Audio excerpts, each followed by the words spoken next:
السلام عليكم ورحمة الله وبركاته.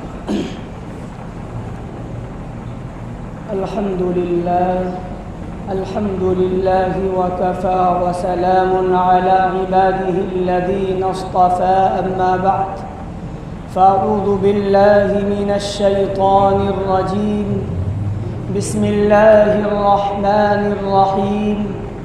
والسابقون الأولون من المهاجرين والأنصار والذين اتبعوهم بإحسان رضي الله عنهم ورضوا عنه وأعد لهم جنات تجري تحتها الأنهار خالدين فيها ذلك الفوز العظيم.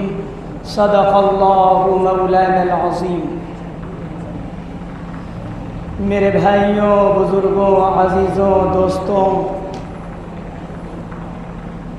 اس روئے زمین پر انبیاء کے بعد سب سے افضل جماعت اور سب سے اعلیٰ، سب سے ارفع جو جماعت ہے وہ صحابہ کرام رضوان اللہ تعالی علیہم اجمعین کی جماعت ہے. حضرت عبداللہ ابن مسعود رضی اللہ تعالی عنہ فرماتے ہیں: اختار اللہ لصحبت نبی، کہ اللہ رب العزت والجلال نے اس جماعت کو اپنے نبی کی صحبت کے لیے چنا ہے.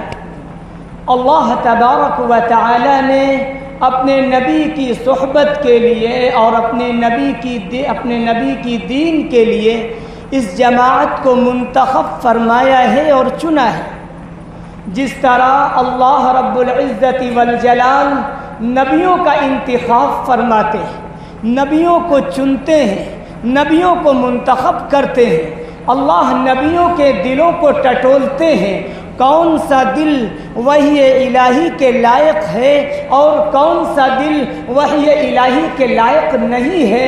جو دل وحی کے لائق ہوتا ہے اللہ رب العزت والجلال نبوت سے اس شخصیت کو نبوت سے سرفراز فرماتے ہیں اور نبوت سے نوازتے ہیں اور رسالت سے نوازتے ہیں. اسی طریقے پر اللہ رب العزت والجلال نے صحابہ کو جانچا ہے، صحابہ کو پرکھا ہے، صحابہ کا انتخاب کیا ہے، صحابہ کو چنا ہے کہ یہ وہ لوگ ہیں جو نبی پاک جناب رسول اللہ صلی اللہ تعالی علیہ وآلہ وسلم کے لیے، دین کے لیے اور ان کی نبوت و رسالت کے لیے منتخب کیے گئے. وہ صحابہ کرام رضوان اللہ تعالی علیہم اجمعین کی وہ مقدس جماعت ہے جس کے متعلق قرآن کریم میں اللہ رب العزت والجلال نے بار بار یہ بات دہرائی ہے: اولئک هم الفائزون، یہی لوگ کامیاب ہو گئے. کہیں اللہ فرما رہا ہے اولئک هم المفلحون، یہی لوگ کامیاب ہو گئے. کہیں اللہ فرما رہا ہے اولئک الذین امتحن اللہ قلوبهم للتقوی، کہ یہی لوگ ہیں جن کے دلوں کو اللہ تبارک و تعالی نے تقوی کے لیے خالص کر دیا ہے. اللہ فرما رہے لہم مغفرۃ و اجر عظیم، ان کے لیے مغفرت ہے اور اجر عظیم کا وعدہ ہے. صحابہ کرام کی وہ مقدس جماعت ہے. صحابہ کرام رضوان اللہ تعالی علیہم اجمعین کے متعلق قرآن کریم کے اندر اللہ تبارک و تعالی نے چاہے وہ مہاجر صحابہ ہوں، چاہے وہ مدینے کے رہنے والے انصار صحابہ ہوں، اسی طریقے پر وہ لوگ جو مہاجر یا انصار کے پیروکار ہیں، ان کی اتباع کرنے والے ہیں، ان کے نقش قدم پر چلنے والے ہیں، ان کی بھی قرآن کریم میں اللہ تبارک و تعالی نے تعریف فرمائی ہے اور انہیں بھی یہ پیغام دیا ہے: جنات تجری تحتها الانہار فرمایا جو صحابہ کی پیروی کرے گا، صحابہ کے نقش قدم پر چلے گا، صحابہ کے مشن کو اپنا مشن بنائے گا، صحابہ کے پیغام کو اپنا پیغام بنائے گا، صحابہ کی زندگی پر اپنی زندگی کو ڈھال لے گا، صحابہ کی سیرت کو اپنی زندگی میں بسا لے گا۔ فرماتا ہے قرآن پاک میں، اللہ خود فرما رہا ہے رضی اللہ عنہم ورضوا عنہ، اللہ ان سے بھی راضی ہو جائے گا جس طرح اللہ صحابہ سے راضی ہوا، صحابہ اللہ سے راضی ہو گئے، ایسے ہی اللہ ان لوگوں سے بھی راضی اور خوش ہو جائے گا جو صحابہ کی ایمان کے ساتھ، اخلاص کے ساتھ، احسان کے ساتھ پیروی کریں گے اور اتباع کریں گے، اللہ انہیں بھی کامیاب فرمائے گا، اللہ ان سے بھی راضی اور خوش ہو جائے گا۔ صحابہ کرام کی جماعت بڑی مقدس جماعت ہے۔ صحابہ کرام کے اندر ایک سے ایک صحابی حضرت ابو بکر صدیق رضی اللہ تعالی عنہ، یہ وہ نام ہے جن کے بارے میں قرآن پاک میں بھی آیتیں موجود ہیں، جن کے تعلق سے حدیث مبارکہ کے اندر احادیث موجود ہیں۔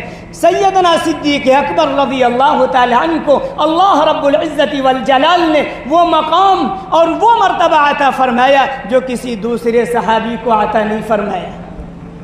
ایک موقع پر پیارے آقا جناب رسول اللہ صلی اللہ تعالی علیہ وسلم کی زبان مبارک سے یہ جملہ نکلا اور اللہ کے رسول علیہ السلام نے یہ ارشاد فرمایا کہ میں نے دنیا میں ہر ایک کا حق ادا کر دیا، ہر ایک کا بدلہ ہم نے دنیا میں دے دیا، لیکن سیدنا صدیق اکبر رضی اللہ تعالی عنہ کے اس امت پر اور پیارے آقا صلی اللہ علیہ وسلم پر اتنے زیادہ احسانات ہیں کہ میں ان کے احسانات کو ادا نہیں کر سکتا۔ اللہ رب العزت والجلال ہی کل قیامت کے دن ابو بکر صدیق رضی اللہ تعالی عنہ کے احسان کو ادا فرمائے گا، وہ بدلہ عطا فرمائے گا۔ حضرت ابو بکر صدیق رضی اللہ تعالی عنہ ایک موقع پر حضرت بلال رضی اللہ تعالی عنہ نے سیدنا صدیق اکبر رضی اللہ تعالی عنہ سے فرمایا، ابو بکر کیا آپ ہمیں نماز پڑھا دیں گے؟ ایک موقع تھا کہ اللہ کے رسول علیہ السلام ایک جگہ تشریف لے گئے، دو لوگوں میں صلح کرانے کے لیے، دو قبیلے میں صلح کرانے کے لیے آقا تشریف لے گئے۔ نماز کا وقت ہو گیا، جب نماز کا وقت ہو گیا تو حضرت بلال رضی اللہ تعالی عنہ ابو بکر صدیق کے پاس تشریف لائے اور کہنے لگے، ابو بکر کیا تم ہمیں نماز پڑھا دو گے؟ تو سیدنا صدیق اکبر رضی اللہ تعالی عنہ نے کہا نعم، جی ہاں ضرور نماز پڑھائیں گے۔ حضرت سیدنا صدیق اکبر رضی اللہ تعالی عنہ مصلی پہ کھڑے ہو گئے اور حضرت بلال رضی اللہ تعالی عنہ نے اقامت کہی۔ اقامت کہنے کے بعد ابو بکر صدیق رضی اللہ تعالی عنہ نے تکبیر تحریمہ کہہ کر نیت باندھی، نماز شروع ہو گئی۔ نماز شروع ہوئی کہ تھوڑی دیر کے بعد جناب محمد الرسول اللہ صلی اللہ تعالی علیہ وسلم تشریف لے آئے۔ صحابہ نے اشارہ کیا ابو بکر صدیق رضی اللہ تعالی عنہ کو کہ حضور تشریف لے آئے، لیکن ابو بکر صدیق رضی اللہ تعالی عنہ وہ اشارہ نہیں سمجھ پائے۔ پھر اکثر صحابہ نے اشارہ کیا تو ابو بکر صدیق رضی اللہ تعالی عنہ کے سمجھ میں آ گیا کہ پیغمبر تشریف لے آئے ہیں۔ اس کے بعد اللہ کے پیارے نبی جناب رسول اللہ صلی اللہ تعالی علیہ وسلم نے صدیق اکبر کی طرف اشارہ کیا کہ ابو بکر مصلی پہ کھڑے رہو، پیچھے آنے کی ضرورت نہیں ہے، لیکن اس کے باوجود حضرت ابو بکر صدیق رضی اللہ تعالی عنہ پیچھے آ گئے، اللہ کے رسول علیہ السلام کو آگے کیا، آپ نے نماز مکمل فرمائی۔ جب نبی نماز سے فارغ ہوئے تو پیارے آقا صلی اللہ علیہ وسلم نے ابو بکر سے ایک جملہ ارشاد فرمایا، ابو بکر یہ بتاؤ جب میں نے تمہیں اشارہ کیا تھا کہ مصلی پہ کھڑے رہو، تم نے مصلی کو کیوں چھوڑا اور تم پیچھے کیوں چلے آئے؟ تو ابو بکر صدیق رضی اللہ تعالی عنہ نے جو جملہ ارشاد فرمایا، میرے پیاروں یاد رکھو مقام یوں ہی نہیں ملتا، مرتبہ یوں ہی نہیں ملتا، کسی کو بلند مقام اور مرتبہ حضور پاک جناب رسول اللہ صلی اللہ علیہ وسلم کی صحبت میں رہ کر اگر کسی کو کوئی مقام ملا ہے، کوئی مرتبہ ملا ہے تو یوں ہی نہیں ملا۔ حضرت ابو بکر صدیق رضی اللہ تعالی عنہ نے کیا فرمایا؟ وہ جملہ ارشاد فرمایا کہ ابو قحافہ کے بیٹے کی کیا مجال ہے کہ پیغمبر موجود ہو، ابو قحافہ کے بیٹا مصلی پہ کھڑا ہو جائے۔ ابو قحافہ کے بیٹے کی یہ مجال نہیں ہے کہ جناب رسول اللہ صلی اللہ علیہ وسلم کے ہوتے ہوئے ابو بکر مصلی پہ کھڑے ہو جائیں۔ یہ اللہ کے رسول کا ادب ہے، یہ احترام ہے، یہ عظمت ہے، یہ عشق ہے، یہ محبت ہے، یہ لگاؤ ہے، یہ تعلق ہے سیدنا صدیق اکبر رضی اللہ تعالی عنہ کو۔ مقام اگر کسی کو ملا تو یوں ہی نہیں مل جاتا۔ ہاں، جنت کے 8 دروازے ہیں۔ حدیث پاک کے اندر آتا ہے، اللہ کے پیارے نبی جناب رسول اللہ صلی اللہ علیہ وسلم نے ارشاد فرمایا، جنت کے 8 دروازوں سے اگر کسی کو بلایا جائے گا، کسی کو پکارا جائے گا اور کسی کے لیے آواز لگائی جائے گی، یوں کہا جائے گا ابو بکر اس دروازے سے داخل ہو جاؤ، ابو بکر اس دروازے سے داخل ہو جاؤ۔ جنت کے 8 دروازوں سے ابو بکر کی جنت کی بشارت کے لیے اور جنت میں داخلے کے لیے آواز لگے گی، ابو بکر تمہارے لیے یہ بھی دروازہ کھلا ہوا ہے، تمہارے لیے یہ بھی دروازہ کھلا ہوا ہے، تمہارے لیے یہ بھی دروازہ کھلا ہوا ہے۔ یہ مقام اگر کسی کو حاصل ہے تو وہ سیدنا ابو بکر صدیق رضی اللہ تعالی عنہ کو حاصل ہے۔ ابو بکر صدیق رضی اللہ تعالی عنہ کو جو اللہ نے مقام عطا فرمایا، جو مرتبہ عطا فرمایا، جو فضیلت عطا فرمائی، جو مقام اور مرتبہ، فضیلت، اہمیت، عظمت عطا فرمائی، وہ دوسرے صحابہ کو نہیں عطا فرمائی، وہ دوسرے صحابہ کو نہیں ملی۔ اتفاق سے ایک جملہ یاد رکھیے، جو ترتیب خلافت ہے وہی ترتیب فضیلت ہے۔ جو ترتیب خلافت ہے، جو خلافت کی ترتیب ہے، سب سے پہلے خلیفہ حضرت ابو بکر صدیق رضی اللہ تعالی عنہ ہیں تو سب سے افضل ہیں، اس کے بعد حضرت عمر فاروق ہیں، وہ دوسرے نمبر پر ہیں، اس کے بعد حضرت عثمان غنی رضی اللہ تعالی عنہ ہیں، وہ تیسرے نمبر پر ہیں، اس کے بعد حضرت علی کرم اللہ وجہہ ہیں، وہ چوتھے نمبر پر ہیں۔ جو ترتیب خلافت ہے وہی ترتیب فضیلت ہے۔ اس لیے میرے نوجوانوں یاد رکھو، اللہ رب العزت والجلال نے ابو بکر کا جو مقام اور جو مرتبہ عطا فرمایا وہ دوسروں کو عطا نہیں فرمایا۔ ایسے ہی حضرت عمر فاروق رضی اللہ تعالی عنہ ابو بکر مقام صدیقیت پر فائز ہیں، اور اللہ رب العزت والجلال نے جن 4 لوگوں کو، 4 لوگوں پر، 4 قسم کے لوگوں پر اللہ تعالیٰ نے انعام نازل فرمایا، منعم علیہم 4 لوگ ہیں، انعم اللہ علیہم من النبیین والصدیقین والشہداء والصالحین۔ تو پہلے اللہ تبارک و تعالیٰ نے نبیوں پر انعام فرمایا، اس کے بعد صدیقین پر اللہ نے انعام فرمایا۔ ابو بکر مقام صدیقیت پر فائز ہیں، اللہ نے صدیق بنایا۔ اس کے بعد اللہ رب العزت والجلال نے جو انعام نازل فرمایا وہ شہداء پر نازل فرمایا۔ حضرت عمر فاروق رضی اللہ تعالی عنہ کے بارے میں پیارے آقا جناب رسول اللہ صلی اللہ علیہ وسلم نے جو جملہ ارشاد فرمایا، لو کان بعدی نبیا لکان عمر، اگر میرے بعد کوئی نبی ہوتا تو عمر نبی ہوتے، اگر میرے بعد نبوت کا دروازہ کھلا ہوتا تو عمر نبی ہوتے۔ یاد رکھیے گا، ابو بکر صدیق رضی اللہ تعالی عنہ کے بارے میں پیارے آقا نے یہ جملہ ارشاد نہیں فرمایا کہ اگر میرے بعد کوئی نبی ہوتا تو صدیق اکبر نبی ہوتے، کیونکہ نبی والی صفات، نبی والی خوبیاں اللہ تبارک، اللہ کے پیارے نبی جناب رسول اللہ صلی اللہ علیہ وسلم اگر کسی کے اندر دیکھ رہے ہیں، محسوس کر رہے ہیں تو وہ سیدنا عمر فاروق رضی اللہ تعالی عنہ۔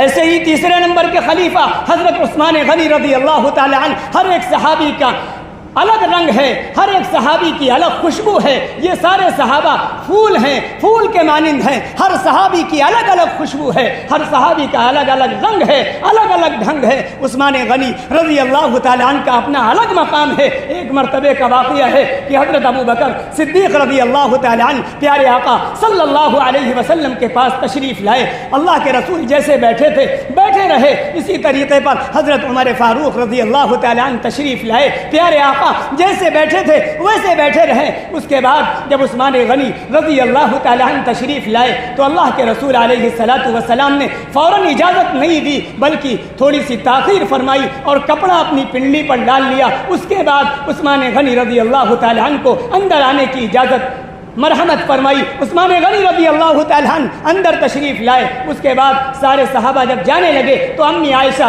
سارے صحابہ چلے گئے تو امی عائشہ صدیقہ رضی اللہ تعالی عنہا نے پوچھا، یا رسول اللہ، آج کا مسئلہ، آج کا معاملہ سمجھ میں نہیں آیا، میرے والد صاحب تشریف لائے، آپ جیسے بیٹھے تھے بیٹھے رہے۔ حضرت عمر فاروق رضی اللہ تعالی عنہ تشریف لائے، آپ جیسے بیٹھے تھے بیٹھے رہے، لیکن جب عثمان غنی رضی اللہ تعالی عنہ تشریف لائے تو آپ نے اپنے پنڈلی پر کپڑا ڈال لیا، ایسا کیوں کیا؟ تو اللہ کے پیارے نبی جناب رسول اللہ صلی اللہ تعالی علیہ وآلہ وسلم نے ارشاد فرمایا، اے عائشہ یہ عثمان ہیں، ان سے آسمان کے فرشتے بھی حیا کرتے ہیں، کیا میں محمد ان سے حیا نہ کروں؟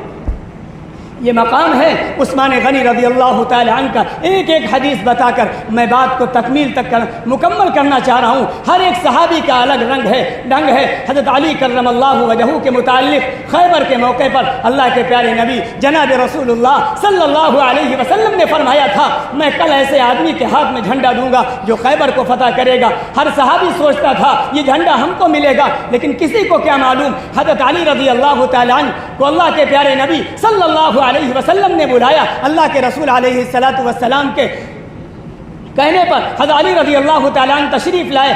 آپ کی آنکھیں آئی ہوئی تھی، آنکھ سرخ ہوئی تھی، جس کو ہم لوگ آشوب چشم کہتے ہیں، آنکھیں سرخ تھی۔ اللہ کے پیارے نبی صلی اللہ علیہ وسلم نے اپنا لعاب دہن ان کی آنکھوں پر لگایا اور حضرت علی رضی اللہ تعالیٰ عنہ ٹھیک ہو گئے، اور اللہ کے رسول علیہ الصلوۃ والسلام نے حضرت علی رضی اللہ تعالیٰ عنہ کو خوشخبری دی اور بشارت دی کہ اللہ رب العزت والجلال خیبر کو حضرت علی رضی اللہ تعالیٰ عنہ کے ذریعے فتح فرمائے گا۔ کہنے کا مطلب اور مقصد یہ ہے کہ صحابہ کرام رضوان اللہ تعالی علیہم اجمعین کی وہ مقدس، وہ پاکیزہ جماعت ہے جس کے ذریعے سے ہم کو دین ملا، ہم کو ایمان ملا، ہم کو شریعت ملی، ہم کو سنت ملی، ہم کو قرآن ملا، ہم کو احادیث مبارکہ ملی۔ صحابہ کرام رضوان اللہ تعالی علیہم اجمعین کو اگر نکال دیا جائے، صحابہ کرام کو بھی اس سے نکال دیا جائے، اگر کوئی صحابہ کو تان و تشنیع کا نشانہ بناتا ہے، صحابہ کرام کے بارے میں انگلی اٹھاتا ہے، تو یاد رکھیے وہ صرف صحابہ پر انگلی نہیں اٹھا رہا بلکہ اس دین پر بھی انگلی اٹھا رہا ہے جو دین اللہ کے رسول علیہ الصلوۃ والسلام کے ذریعے سے صحابہ نے لیا، اور صحابہ نے اس امت تک امانت کے طور پر دین کو امانت سمجھ کر اس امت تک پہنچایا۔ اگر کوئی صحابی پر انگلی اٹھاتا ہے تو اس کا مطلب یہ ہے کہ وہ دین پر انگلی اٹھانا چاہتا ہے اور دین کی بنیادوں کو کھوکھلا کرنا چاہتا ہے اور دین کی بنیادوں کو وہ ختم کرنا چاہتا ہے۔ سارے صحابہ جنتی ہیں، سارے صحابہ مومن ہیں۔ یاد رکھنا، صحابہ کے بارے میں 4 باتیں یاد رکھو، اس کے بعد میں اپنی بات کو ختم کرتا ہوں۔ صحابہ کے بارے میں 4 باتیں یاد رکھو۔ صحابہ سب کے سب مومن ہیں اور صحابہ سب کے سب جنتی۔ صحابہ سب کے سب مومن ہیں، صحابہ سب کے سب جنتی ہیں۔ پہلی بات تو یہ، اور قرآن پاک میں اللہ رب العزت والجلال نے وَقُلْ وَعَدَ اللَّهُ الْحُسْنَى لا کر یہ اشارہ کر دیا جو فتح مکہ سے پہلے مسلمان ہوئے یا جو فتح مکہ کے بعد مسلمان ہوئے، ہر ایک کے لیے اللہ تبارک و تعالی نے قرآن کریم کی اس آیت میں بشارت دے دی۔ تو صحابہ سب کے سب جنتی، صحابہ سب کے سب مومن ہیں۔ اور دوسری بات، صحابہ سب کے سب عادل ہیں۔ اس لیے اصولیین نے ایک قاعدہ مقرر کیا، الصحابۃ کلھم عدول، فرمایا صحابہ سب کے سب عادل ہیں۔ کیا مطلب ہے اس کا؟ جب ہم حدیث پڑھتے ہیں، حدیث کے اندر راویوں کے نام آتے ہیں تو راویوں کی تحقیق کرنی پڑتی ہے، کون سا راوی کس درجے کا ہے، کون سا راوی کس درجے کا ہے۔ لیکن جب کسی صحابی کا نام آ جائے تو صحابی کا نام آ جانا ہی کافی ہے، اس کی تحقیق کی ضرورت نہیں، اس کی تفتیش کی ضرورت نہیں۔ اللہ رب العزت والجلال نے صحابہ کو یہ مقام عطا فرمایا، صحابہ سب کے سب عادل ہیں۔ اور تیسری بات، صحابہ سب کے سب معیار حق ہیں، صحابہ سب کے سب معیار دین ہیں، صحابہ سب کے سب معیار ایمان ہیں۔ وَإِذَا قِيلَ لَهُمْ آمِنُوا كَمَا آمَنَ النَّاسُ، کہیں کہا گیا فَإِنْ آمَنُوا بِمِثْلِ مَا آمَنْتُمْ بِهِ فَقَدِ اهْتَدَوْا۔ اور چوتھی بات، صحابہ کو اگر سمجھنا ہے، صحابہ قرآنی شخصیات ہیں، کتابی شخصیات نہیں۔ تاریخ کی کتابوں سے آپ صحابہ کو نہیں سمجھ سکتے۔ اگر صحابہ کو سمجھنا ہے تو قرآن سے سمجھنا ہوگا، حدیث مبارکہ سے سمجھنا ہوگا۔ تو 4 باتیں ہیں۔ پہلی بات یہ ہے صحابہ سب کے سب مومن ہیں، سب کے سب جنتی ہیں۔ اور دوسری بات یہ ہے کہ صحابہ سب کے سب عادل ہیں۔ تیسری